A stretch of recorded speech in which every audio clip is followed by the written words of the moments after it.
During April of 2021, not this spring, but last spring, on the 20th, 21st, and 22nd, there was a pretty heavy frost throughout much of the whitetails range. It got down to about 28 degrees here at the Proving Grounds, and right at that time, the oak flowers were about fully formed. Now, why is that significant? Well, when you freeze 28 degrees, that little tender oak flower, they're not big and showy like a rose flower. It can crush it, break it up, it won't pollinate, and therefore there won't be any acorns. That date kind of shifts from, the southern coast up to Canada because it's going to be flowers a lot earlier, but that's when they're likely to have a frost. So it works out that frost, if you're going to have a late frost, typically occur when oaks are producing flowers. Seems the creator had this great plan to make sure there were some acorns or a good source of energy during the winter for critters every year, no matter if there was a late frost that year. White oaks set a flower, it develops during the summer into an acorn that fall. Red oaks set a flower, and then it develops not that year, it just sits there for that whole year, and then the next year, the next spring, starts developing into an acorn. You've got one that if there's a late frost, it knocks it out. But the other one, if there's a late frost this spring, it doesn't matter because that flower already pollinated and makes acorns that fall.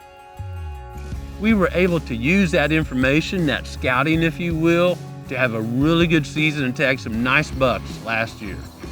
Knowing there wouldn't be many white oak acorns, we didn't bother much about getting in the timber during the early season.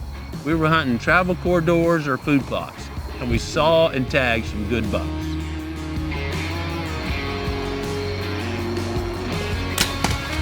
White oaks dropped much earlier than red oaks for the most part. So we were paying attention, and when those red oaks started dropping, we switched to, again, travel corridors and areas where there were red oak acorns. There's acorns in the area. We're looking down a power line easement. Deer are just going to be crossing. That's a strategy.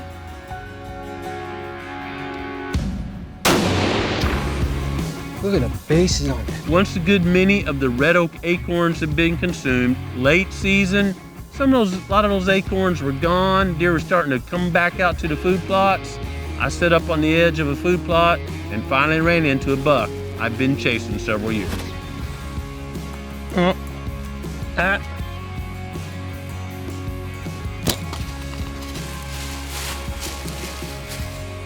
Yes!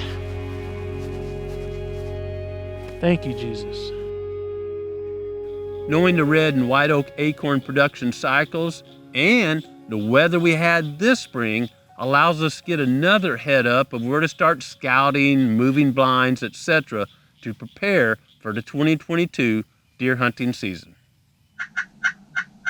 This spring during turkey season, it was cool a lot of mornings, but there wasn't a late frost. And that's going by my memory. So we use a weather app. We can go back easily anywhere and see if there was a late frost. That tells us whether we need to spend much time scouting in white oak locations, red oak locations based on last year, or we just need to get in the timber and find a bunch of acorns because there wasn't a frost. So when I check out the app and I go to April and May would be the two critical months from us, pretty much late April, early May. That's going to be the flower period at this latitude. You should shift it later or earlier, depending on whether you're north of us or south of us. But I'm going to check out here in April. I see that the 1st of April, there was a frost and freeze. It wasn't too bad, but after that, never got below about 34 degrees.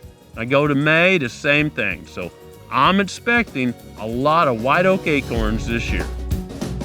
Growing Deer is brought to you by Bass Pro Shops and Cabela's. Also by Green Cover Food Plots, Winchester, Lacrosse Footwear, Moultrie Mobile, Fleet Outdoor Apparel, Morel Targets, RTP Outdoors, Fourth Arrow, Hunt Stand, Scorpion Venom Archery, Case IH Tractors, Ward Laboratories, Burris Optics, National Land Realty, G5 Broadheads, Prime Bows, and Redneck Hunting Blinds. I was walking around this morning doing a little scouting, and right behind me there's a nice white oak tree. We've actually got a stand up to hunt it for those years. It makes good acorns, and boy, I just reached up to a branch I could easily grab, and I look in here, man, there's acorns. And looking through the tree, I could see acorns. They're about maybe a 1/4 inch or so, forming all over. One tree, first tree I checked, lots of acorns. I'll certainly check more, but based on the weather, no late frost this year. No late frost during turkey season at this location, and what I'm seeing in the field, I need to be prepared to start hunting those white oak acorns, which here means early mid-October. Acorns are going to start hitting the ground, and the great tip is if you've got an open grown tree, especially on a higher elevation, you could probably count on a tree that's going to drop acorns early being a hot spot to chase deer. It's easy to identify white oaks if you don't know. All white oaks. This is a true regular white oak, post oak. There's several species in the white oak family. When you go around the lobes are going to go in real deep, and there's no little hair-like structures on the points. A lot of the red oaks, the lobes may not be quite as deep, and there will always be on all red oak species a little hair-like structure on the end of each lobe. Talking about red oaks, last year, if you remember, there was a late frost, late freeze. It only got down to about 28 degrees. So if it's real flat country, it's 28 degrees everywhere, right? It's not a ridge top and a valley. It's really flat, 28 degrees. I wouldn't expect many red oaks anywhere in the timber in flat country. We're here in the Ozark Mountains. It goes up and down about 400 feet on almost every ridge, a little more, a little less. And we noticed last year at those that temperature got down to 28 degrees at the weather station anyway. Just like thermals hunting, cold air sinks. So it would have been colder down in the valleys than 28 degrees and warmer on the ridge top. You could see a line where it was colder. Literally the leaves turn brown below a certain elevation. We're on a ridge top right now. This is a red oak tree. And when I look at it, I can see acorns. Clearly last year, not this spring, but last year, when this was flowering, it wasn't below that magic freezing point here. And that's a good thing, because we're going to know once the white oaks are gone and deer switch over to red oaks, they're going to be chasing them on the upper elevations, pretty much on the ridge tops. I love it when deer are on ridge tops because the wind, not thermals, the wind is just going without interruption. Ridge top to ridge top, the higher you are, there's less eddies in the wind. It's not hitting as many obstacles. In a valley, warm air, cold air, shadow, sunlight, all these things are causing the air to swirl, which makes it very tough to keep your scent in one area. Based on all this information, there's a really good chance we will spend a lot of time on ridge tops here at the Proving Grounds this fall. Even with all this information, there's a lot of variables that can impact acorn production. Interestingly, drought isn't the biggest one. Trees have really deep roots, and they can typically get down to some moisture. But it's important, a little closer to season, July, August, somewhere in there. Acorns are larger. Get those burrs out, start walking around and staring into the canopies.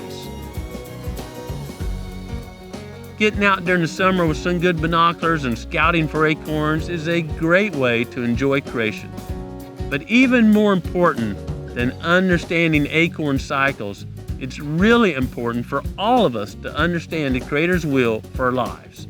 And that's why we need to take time every day to be quiet and intentionally seek His will. Thanks for watching Growing Deer.